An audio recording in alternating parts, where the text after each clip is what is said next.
எங்களுக்கு பாதுகாப்பு அல்லாஹ் மட்டும்தான். பாதுகாப்பு பாதுகாப்புன்னு தான் சொல்லி நிக்கிறாங்க. எங்களை தான் தீவிரவாதியா காட்டுறாங்க.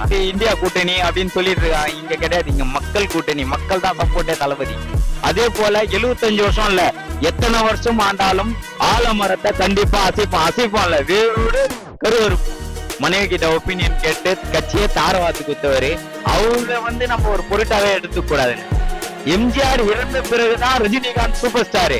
ஆனா ரஜினிகாந்த் அவர்கள் உயிரோடு இருக்கும் போதே, சூப்பர் ஸ்டாராக இருக்கும் போதே, அவருக்கு இணையான, ஏன் கொஞ்சம் படி மேலேயே சொல்லலாம், அவரை விட மேல இன்னைக்கு சூப்பர் ஸ்டாரா இருக்கிறது தளபதி அவர்கள் தான். சிங்கிள் மெஜாரிட்டியில சிங்கிளா அடிப்பாரு தளபதி. டிவிக்கு இந்த வாட்டி ஆட்சி அமைக்கும். அதுவும் இந்த சாட்டகரார் பாரு, ஏதோ சொல்லிட்டு வரான். அத சொல்லிட்டனதெல்லாம் பார்த்துட்டு வந்தவங்க தான் இந்த தமிழக மக்கள். எந்த ஊர்ல இருந்து வந்துட்டீங்கன்னா, இதுக்கு மேல எந்த கட்சியில இருக்கீங்க, எதுக்காக தாவேக்காவை தேர்ந்தெடுத்தீங்க? ஆனா நம்ம கும்மிடிப்பூண்டி தொகுதி கவரைப்பேட்டில இருந்து வரோம். முன்னாடி கட்சியெல்லாம் எதுலயும் இல்ல. ஒரு 4 வருஷத்துக்கு முன்னாடி இருந்திருக்கேன். இப்ப சமீபமா எதுலயும் இல்ல. இஸ்லாமியர்கள் ஒரு 38 பேர் இணைப்பு விழா நடந்தது, இணைஞ்சோம். எதனால தேர்ந்தெடுத்தீங்க இஸ்லாமியர்கள்லாம்? இஸ்லாமியர்கள் அதாவது நாங்க எல்லா புகழும் அல்லாஹ் ஒருவனுக்கேன்னு சொல்ற கூட்டம். ஆனா இன்னைக்கு என்ன ஆயிடுச்சுன்னா, அல்லாஹ் ரசூலுக்கு அப்புறம் எங்களுக்கு சிறுபான்மையினருடைய மக்களுக்கு பாதுகாப்பு யாருன்னா, ஒருத்தர் சில பேர் காட்டுறாங்க, ஒருத்தர் சில பேர் காட்டுறாங்க. ஆனா நாங்க பாதுகாவலர் அப்படின்லாம் சொல்ல மாட்டோம். நாங்க அரசியல் மாற்றத்திற்காக இந்த தமிழ்நாடு ஊழலற்ற ஒரு நல்ல நிர்வாகத்தை தளபதி அவர்கள் கொடுப்பாருன்ற நம்பிக்கையில இந்த டிவிகேல இணைஞ்சிருக்கும். ஆனா இப்ப இஸ்லாமியர்கள் அப்படின்னாலே திமுக சார்ந்து போவாங்க. அதை தாண்டி அதை திருப்பி நீங்க இதுக்கு வந்தீங்க? ஏன்னா அவருக்கு தான் பாதுகாப்பு, அவரு தான் பாதுகாப்பா இருப்பாங்க அப்படின்னு சொல்லிட்டு திராவிட அரசியல் தான் சொன்னாங்க. இதை தாண்டி நீங்க என்ன வந்தீங்க? ஆனா ஒண்ணு நல்லா தெரிஞ்சுக்கணும், எங்களுக்கு யாருமே பாதுகாப்பு கிடையாது. எங்களுக்கு பாதுகாப்பு அல்லாஹ் மட்டும்தான். நாங்க மறுபடியும் சொல்றேன், அரசியல் மாற்றம், இந்த ஊழலற்ற நிர்வாகம் நடக்கணும்னா அது தளபதி. எந்த தளபதியை சொல்றேன்னு தெரிஞ்சுங்களா? தமிழக வெற்றி கழகத்தின் வெற்றி தலைவர் சிஎம் ஆவராருலாம் இல்ல, ஆயிடுவாரு. இன்ஷா அல்லாஹ் அவர் ஆயிடுவாரு. அவருக்காக துவா செய்வோம். இன்ஷா அல்லாஹ் இந்த காரணத்துக்காக தான் நாங்க வந்திருக்குமே தவிர, சில பேர் இவர் சிறுபான்மையோட பாதுகாப்பு, அவங்க சிறுபான்மையோட பாதுகாப்பு பாதுகாப்புன்னு தான் சொல்லி நிக்கிறாங்க. எங்களை தான் தீவிரவாதியா காட்டுறாங்க. புரியுதுங்களா உங்களுக்கு? எங்களை தான் கெட்டவர்களா காட்டுறாங்க. எங்களை தான் எல்லா விதமான தவறுகளுக்கும் இஸ்லாமியர்கள் அப்படின்னு காட்டுறாங்க. ஒரு மாற்று மத சகோதரர் தவறு செஞ்சா ஒரு பேரை போடுறாங்க. ஆனா ஒரு இஸ்லாமியன் தவறு செஞ்சா என்னன்னு போடுறீங்க? தீவிரவாதின்னு போடுறீங்க. இதெல்லாம் மாத்தணும்ன்றதுக்காக தான் இந்த வெற்றி கழகத்துல சேர்ந்துருக்கணும். எல்லா மதத்துக்குமான தலைவரா விஜய் இருக்காரு. கண்டிப்பானே, அதுதான் தளபதி அவர்களே சொல்லுவாரு பாத்தீங்களா, எல்லாரும் அரசியலுக்கு அப்புறம் தான் ஒவ்வொருத்தருடைய வீட்டுக்குள்ள போயிருப்பீங்க. ஆனா நான் ஒவ்வொரு வீட்டுக்குள்ளேயும் போயிட்டதுக்கு அப்புறமா தான் நான் அரசியல் தலைவரா ஆயிருக்கேன்னு சொல்றாரு. அது மட்டும் இல்லாம நீங்க சமீபத்துல பாத்தீங்கன்னா காபால ஒரு லேடி பிரார்த்தனை பண்ணாங்க, இஸ்லாமிய காபால. அதே மாதிரி சர்ச்சில் பிரார்த்தனை நடக்குது. அதே மாதிரி அந்த இது பிரச்சாரம் எங்க, அந்த முருகர் கோயில் இருக்கு இல்லையா, அங்க போறவங்க பிரச்சாரம் பண்றாங்க. அது மட்டும் இல்லாம அந்த சபரிமலைக்கு போகும்போது டிவிக்கு கொடியோட போறாங்க. இப்போ குடும்பமா அதாவது கூட்டணி, என்டிஏ கூட்டணி, அப்புறம் இது இந்தியா கூட்டணி அப்படின்னு சொல்லிட்டு இருக்காங்க. இங்க கிடையாது, இங்க மக்கள் கூட்டணி. மக்கள் தான் சப்போர்ட்டே தளபதிக்கு. ஆனா மக்களுக்கு ஏன் தளபதிக்கு ஓட்டு போடணும்னு நினைக்கிறீங்க? அவரு மக்கள் ஏன் ஓட்டு போடணும் அப்படின்னு நீங்க நினைக்கிறீங்க? ஆனா மக்கள் ஓட்டு போட்டு தானே ஆகணும்.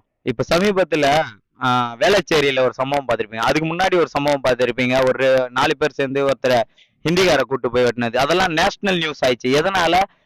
இங்க கஞ்சா கலாச்சாரமோ போதை கலாச்சாரமோ அதிகமாகி போயினுக்குது. இன்னைக்கு சின்ன பசங்க எல்லாம் கஞ்சா வச்சுட்டு புத்திமதி தெரியாம வெட்டின்னு இருக்கிறாங்கன்னு. இதெல்லாம் மாத்துறதுக்கு ஒரே தலைவரால மட்டும்தான் முடியும். அது வெற்றி தலைவரால மட்டும்தான் முடியும். அதுவும் இதுதான் கடைசி ஆயுதம். அவர் தான் இந்த தமிழகத்தை மாற்றக்கூடிய கடைசி தலைவரா இருப்பாரு. திமுக எதிர்த்து அரசியல் பண்ண முடியுமா? 70 ஆண்டு திராவிட ஆட்சி எதிர்த்து அரசியல் பண்ண முடியுமா? ஆனா 1500 வருட மன்னர் ஆட்சியே அசைச்சு பார்த்த இந்தியானா இது. அதே போல 75ல இருந்து 150 வருடம் ஆண்ட பிரிட்டிஷ்காரங்களை எதிர்த்து நின்னவங்களை தமிழர்களும் கேரள மக்களும் இந்த இந்தியர்களும் ஒன்று சேர்ந்து ஓட விட்டு இருக்காங்க. அதே போல 75 வருஷம் இல்ல, எத்தனை வருஷம் ஆண்டாலும் ஆலமரத்தை கண்டிப்பா அசைப்போம்ல, வேரோடு கருவறுப்போம். இன்ஷா அல்லாஹ் கண்டிப்பாண்ணே முடியும்ண்ணே, சாத்தியம். மக்கள் கூட்டம் தளபதிக்கு சப்போர்ட்டா இருக்கு. இன்ஷா அல்லாஹ் சிறப்பான முறையில தலைவர் அவர்கள் 2026ல தலைவர் ஆவார். ஆனா ஒரு பர்சன்டேஜ் தான் எடுப்பாரு, முதலமைச்சர் ஆக வாய்ப்பு இல்லைன்றாங்க. ஆனா 1000 பேர் 1000 சொல்லுவாங்கண்ணே. சும்மா எனக்கு ஒரு பெரிய அரசியல் ஞானம் எல்லாம் கிடையாது. சும்மாவே அவருக்கு 32% ஓட்டு இருக்கிறது என்னால கான்பிடண்டா சொல்ல முடியும்ண்ணே. ஏன்னா 2 கோடி மக்கள் வந்து அவரை ரசிக்கிறாங்க. 2 கோடியில சமீபத்துல நாம் தமிழர் சீமான் அவர்கள் வந்து 8% ஓட்டு வாங்கினார். 36 லட்சம் ஓட்டுன்னு நினைக்கிறேன். 36 லட்சம் ஓட்டு 2 கோடியில 4 வாட்டி எத்துங்க, மீதி இருக்கிறத கழிச்சு விட்டுருங்க. 4 வாட்டி எத்தாலே எவ்வளவு வருது? 32% ஓட்டு வருதுன்னு அசால்ட்டா ஆச்சுன்னு போவாருன்னு. சிங்கிள் மெஜாரிட்டியில ஜெயிப்பாரு. அதாவது 200 வெல்வோம் சொல்றாங்க இல்லையா திமுக, 201 வெல்வோம். நாங்க வெல்வோம், டிவிக்கே வெல்லும். நினைக்கிறீங்க? இன்ஷா அல்லாஹ் கண்டிப்பானே. விஜய் வந்து மக்களோட சேர்ந்து இல்ல, விலகி இருக்காரு அப்படின்னு சொல்றாங்க. இல்ல, அவரு மிகப்பெரிய ஃபேம்னு.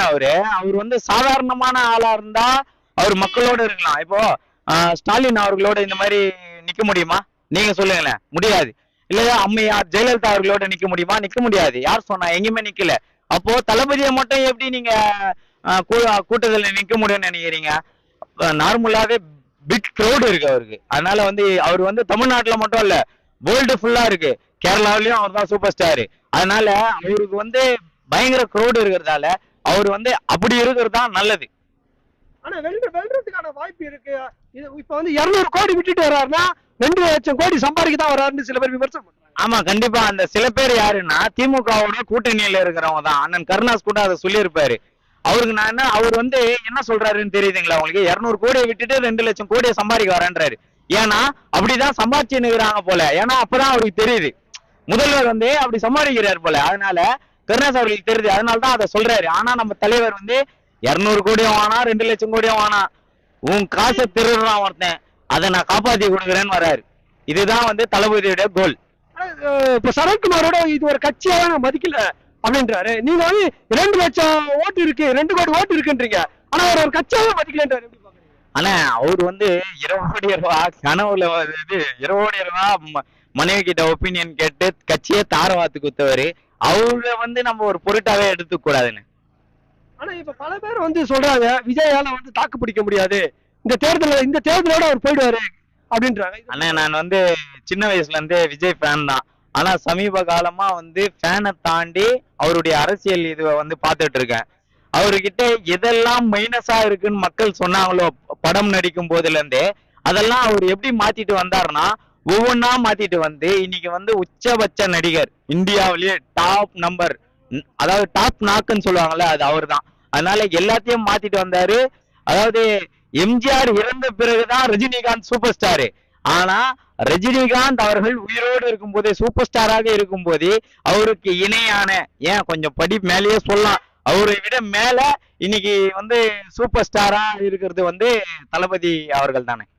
அரசு அனுபவம் இல்லாதவர் எப்படி ஆட்சி அமைக்க ஆசைப்படலாம் அப்படின்னு சொல்லிட்டு கேக்குறாங்க. ஆனா யாரும் பிறந்த உடனே அனுபவத்தோட பிறக்கிறது இல்லைன்னு, போக போக கத்துக்கினே போறதுதான் வந்து வாழ்க்கை.